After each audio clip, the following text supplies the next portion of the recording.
రాజ్భవన్లో governor నరసింహన్తో భేటీ అయిన అఖిలపక్ష నాయకులు ఇంటర్ ఫలితాల్లో ప్రభుత్వ వైఫల్యాలపై ఫిర్యాదు చేశారు.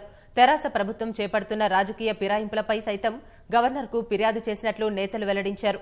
ప్రభుత్వంపై విద్యార్థులు విశ్వాసం కోల్పోయారన్న నేతలు లక్షలాది విద్యార్థులు, కుటుంబ సభ్యులు ఆవేదనతో ఉన్నారని అన్నారు.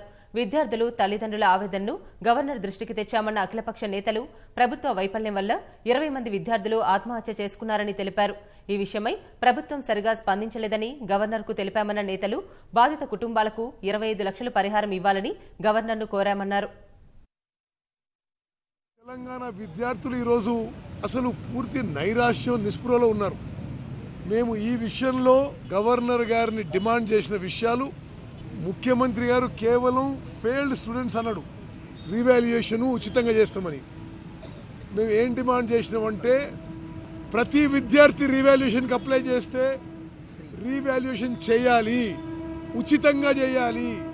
మా బాధ్యతగా ఎక్కడ ఏ ఇంటర్మీడియట్ స్టూడెంట్కి ఏ ఇబ్బంది జరుగుతున్నా మా పార్టీల ద్వారా కూడా ఈ రీవాల్యుయేషన్ ప్రాసెస్కి ఆ విద్యార్థులకి అన్ని విధాలుగా సహాయం చేస్తామని చెప్పి కూడా మనం చేసినాం. అదేవిధంగా అకారణంగా, అనవసరంగా ఈ ప్రాణాలు బలైనవి. వీళ్ళ కుటుంబాలు వీళ్ళ మీద ఎంతో ఆశతో ఉండే ఈ కుటుంబాలకి 25 లక్షల రూపాయలు ఎక్స్గ్రేషియా ఇవ్వాలని చెప్పి కూడా మా డిమాండ్గా గవర్నర్ గారికి మనవి చేసినాం.